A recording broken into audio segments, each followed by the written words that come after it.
हे friends, स्वागत है आप सभी का movie stock movie explain channel पे, जिस पर आज मैं रिकैप करने वाली हूँ इमैक्युलेट मूवी को। तो चलिए अब आपका टाइम बिल्कुल भी ना वेस्ट करते हुए शुरू करते हैं इस वीडियो को, वो भी स्पॉइलर वार्निंग के साथ। लेकिन उससे पहले मेरी एक छोटी सी रिक्वेस्ट, वीडियो को लाइक, शेयर और चैनल को सब्सक्राइब करने की।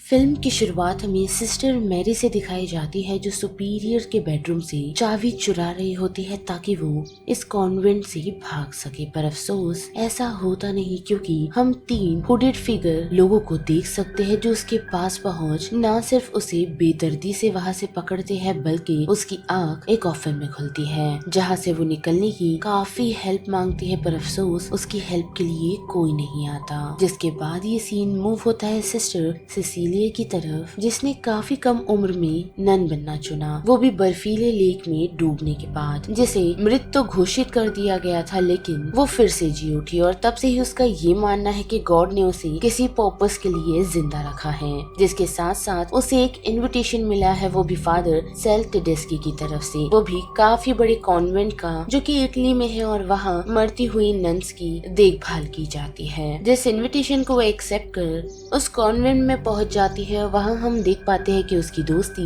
सिस्टर ग्वेन से काफी अच्छी हो जाती है। पर अजीब अजीब सी चीजें वो उस चर्च में नोटिस करती है, जैसे कि बूढ़ी नन्स के पैर पर वो कुछ स्कार्स को नोटिस करती है जो कि क्रॉस के शेप में होते हैं। साथ ही एक नेल भी उस कॉन्वेंट में रखा गया है, जिसके बारे में यही बताया जाता है कि उसे उस क्रॉस से ही निकाला गया है जिस पर जीसस को चढ़ाया गया था। लेकिन यही सारी चीजें सिसिलिया के साथ अजीब नहीं हो रही, बल्कि उसे ये भी पता चलता है कि वो प्रेग्नेंट है, वो भी इस बावजूद भी कि वो वर्जिन है, और साथ ही उसका रिलेशन कभी कोई मर्द से नहीं रहा, जो जान काफी सारे लोग हैरान हैं। लेकिन अजीब बात तो ये है कि कॉन्वेंट के सभी लोग उसे वर्जिन मैरी का दूसरा रूप मानते हैं, वो भी इस कारण कि वो वर्जिन रहते हुए भी प्रेग्नेंट है। साथ ही उन सभी का ये भी मानना है कि वो बच्चा इन सभी के लिए ब्लेसिंग्स हो सकता है, या फिर मसीहा भी। पर ये सारी बातें कुछ लोगों को पसंद है तो कुछ लोगों को नहीं, जिनमें से ही हम एक नन को देख पाते हैं जिसका नाम सिस्टर इजाबेल है, जो जलन के कारण सिस्टर सिसिलिया को डुबाकर मारने की कोशिश करती है। साथ ही उसे ये भी कहती है कि उसकी जगह उसे होना चाहिए था। पर वक्त रहते सिसिलिया को सिचुएशन से बचाया जाता है, जिसके साथ हम ये भी नोटिस कर पाते हैं कि सिसिलिया काफी वॉमिट कर रही है, जिसके साथ साथ उसके टीथ गिर रहे हैं। लेकिन इतना ही नहीं, बल्कि उसकी हेल्थ अक्सर खराब ही रहती है, जिस कारण उसने फादर टेडेस्की से एक रिक्वेस्ट की है कि वो लोग उसे प्रॉपर हॉस्पिटल ले जाएं, ना कि कॉन्वेंट में आने वाले उस डॉक्टर को दिखाएं। पर अफसोस फादर टेडेस्की उसे मना कर देते हैं, यही कहते हुए कि उसका ध्यान जितना वो लोग यहाँ रख रहे हैं वहाँ कोई नहीं रख पाएगा। जिसके बाद जब सिसिलिया वहाँ से निकल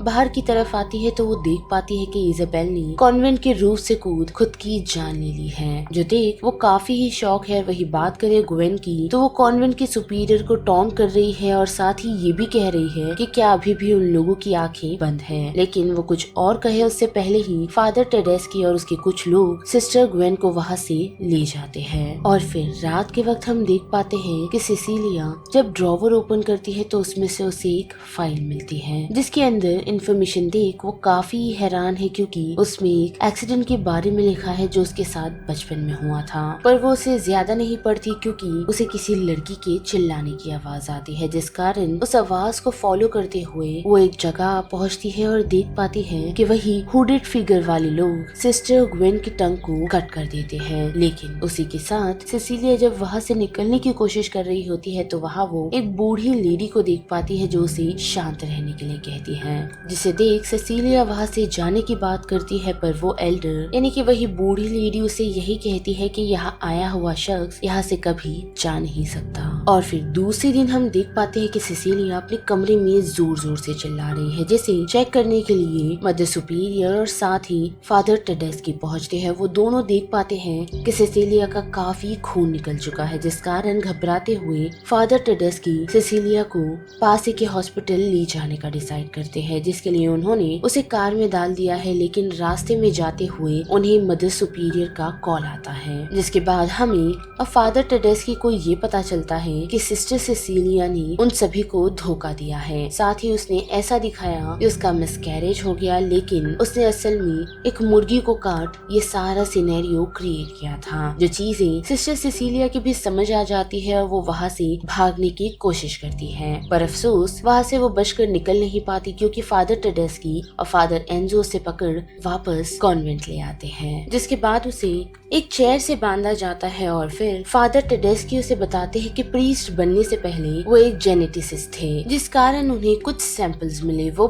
भी सूली पर लगे हुए नेल्स के अंदर से। और उन सभी का ये मानना था कि वो ब्लड यानी कि वो डीएनए सैंपल और किसी का नहीं बल्कि जीसस का है, जिससे वो लोग जीसस का नया जन्म कर सकते हैं, जिसकी कोशिश वो लोग लगभग 20 सालों से करते आए हैं और इन 20 सालों में उन्हें सफलता सिर्फ सिसिलिया की मदद से मिली। साथ ही वो उसे काफी सारी अनबॉर्न बेबीज को भी दिखाता है जिन्हें उन लोगों ने आज तक संभाल कर रखा है, जिसके साथ साथ उसके पैर पर एक बर्निंग क्रॉस लगा देता है, जो निशान सिसिलिया ने यहाँ पर काफी सारे नन्स के पैरों पर देखा है। यानी कि हम ऐसा मानकर चल सकते हैं कि जिस सिचुएशन से आज सिसिलिया गुजर रही है उनसे कभी वो सभी नन्स भी गुजरी होगी, जिसके बाद सिसिलिया को अकेले ही बंद कर दिया जाता है, जिस कारण वो ये सोच रही होती है कि किस तरह ये लिखा गया है कि आने वाला बच्चा कुछ चीजें बना भी सकता है और कुछ चीजें बिगाड़ भी, जिस खौफ के कारण वो यहाँ से फिर से भागने का अटेम्प्ट करती है। वो भी तब जब उसे अल्ट्रासाउंड के लिए ले जाया जाता है तो वहाँ डॉक्टर मदर सुपीरियर को उसका ध्यान रखने के लिए कहता है, पर मौके का फायदा उठाकर सिसिलिया मदर सुपीरियर को बड़ी ही बेदर्दी से मार देती है। साथ ही फादर को भी वो अपनी रोजरी से गला घोट कर मार देती है, जिसके बाद वो पूरे रूम में एथेनॉल फैला देती है और देख पाती है कि फादर टेडेस्की उसी की तरफ बढ़ रहे हैं, जिन्हें वो लाइटर दिखाती है और यही कहती है कि अगर उन्होंने उसे पकड़ने की कोशिश की तो वो लाइटर जला देगी, जिस कारण फादर टेडेस्की उसे रोकने की कोशिश करता है। लेकिन उसी दौरान हम देख पाते हैं कि सिसिलिया का वाटर ब्रेक हो जाता है, जिस कारण फादर टेडेस्की उसकी तरफ उसे पकड़ने के लिए बढ़ते हैं, लेकिन जैसे तैसे कर सिसिलिया वहाँ से भाग निकलती है, वो भी लैब को जलाकर। लेकिन हम देख पाते हैं कि फादर टेडेस्की भी लैब से निकल चुके हैं और वो सिसिलिया का पीछा करते हुए कॉन्वेंट के कैटाकॉम्ब की तरफ बढ़ चुके हैं, जहाँ हम देख पाते हैं कि सिसिलिया उनसे छुपकर बैठी है, जहाँ उसकी नजर ग्वेन की डेड बॉडी पर पड़ती है, जिसे देख को काफी घबरा चुकी है और उस कारण वो वहाँ से फिर से भागने की कोशिश करती है और फाइनली उसे बाहर का रास्ता मिल तो जाता है, लेकिन अफसोस फादर टेडेस्की उसे ढूंढ लेते हैं और उसे पकड़ वो उसके पेट को काटने की कोशिश करते हैं, जिसके बदले सिसिलिया अपने पास मौजूदा